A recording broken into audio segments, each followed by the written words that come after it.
A shipping company CEO tells us there's bound to be something in your house that has been shipped through pirate territory. And guess what that means? Their attacks and threats could hit you right smack in the wallet. Well, rescued Captain Richard Phillips is resting on the USS Boxer and doing well. He's talked to both his wife and members of his crew. Mrs. Phillips will make a statement today, 4 p.m. Eastern. And how about that pirate in custody? Well, federal prosecutors are still deciding whether to try him in the U.S. Other pirates are threatening retaliation for the deaths of their comrades. The Merced, Alabama first officer says that this whole episode should be a wake-up call to the dangers of piracy, and he's urging America to lead the fight. The pirate drama might be half a world away, but you're going to feel its effects. You wouldn't believe how many products are shipped through those dangerous waters. It's almost guaranteed that something in your house actually came through there. Arming the crews or rerouting the ships won't be cheap, and someone will have to foot the bill. James Christodoulou is the head of Industrial Shipping Enterprises. He's played the game with pirates before. He joins me live to talk about the future of this. You know, the Admiral Gordon, he said this morning on American Morning that security teams, he's recommending that security teams now board these ships going through the waterways. What do you think about that?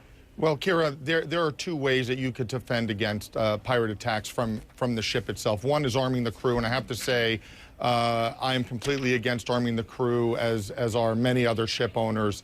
You know, aside from legal issues, the sheer number of crew members worldwide, over 1.3 million, make it a logistics nightmare.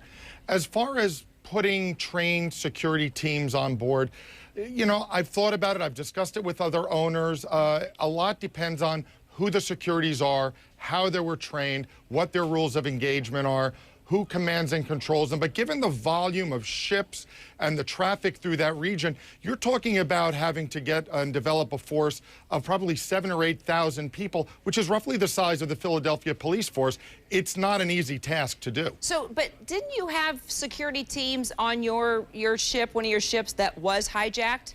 We did have security teams. So what happened? Well, what our security teams did and what other security teams are doing at this point in time is assisting the shipping company with evasion and defensive measures, helping defend the ship with barbed wire, helping the crew develop high-pressure hose and steam tactics, and helping the crew in the event of an attack to defend against it. But this is non-lethal measures that the ship is taking. So why not have lethal if the non-lethal doesn't work? Well, because you run the, first of all, you've got to train 1.2 million seamen around the world, and that's a logistics nightmare.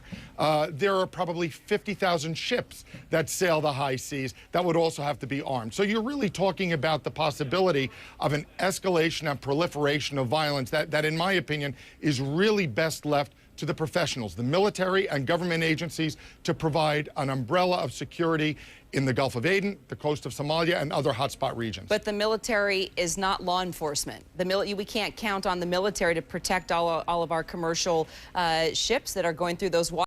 I mean, they've got to fight battles and wars and other things going on. Well, clearly, Kyra, you know, the Navy, the U.S. Navy, and many other navies around the world were specifically designed not only to protect the homeland, but to ensure that international waterways remain open and free for commerce. I can tell you that shipping companies are not equipped logistically with their infrastructure, their skill set, their core competence to be able to engage in interdiction, defense, prosecution, and other aspects associated with dealing with piracy. This is really a job best left up to the military or professional government agencies. All right, so we're talking about 2,000 ships a month going through the Gulf of Aden, right? That's right. Okay, and what kind of items are we talking about? Items that I may use on a daily basis? Kyra, roughly 80% of all goods or commodities travel by sea. 7% of those go through the Suez Canal. So you're talking about roughly 5% of every commodity or refined product or good going through that area. In addition, you're looking at roughly 1/5, 20% of the world's oil goes through the Suez Canal. We can't allow a bunch of Somali thugs to force the world shipping community to avoid the Suez Canal and go back to using trade routes that were in effect in the 1850s. So James, that's really where our problem, that's where our problem started, was how we treated the pirates back in the 1800s, or how we didn't treat the problem, I guess, properly. So bottom line, I mean, if there are more security teams that are put on these ships, whether it's military forming a partnership with the civilian companies, this is all going to become more expensive if your ships have to start going different routes to try to avoid the piracy problem. Bottom line, our goods and services are going to become, more expensive. We're going to have to pay for this. Either we're not going to get the goods, or we're going to have to pay more for it, right? That's right, Kyra. And there are going to be direct and indirect costs to the consumer. There's also going to be a cost to the environment, because the longer routes means that ships have to steam farther. There's going to be more pollution, so it's going to stress the environment as well.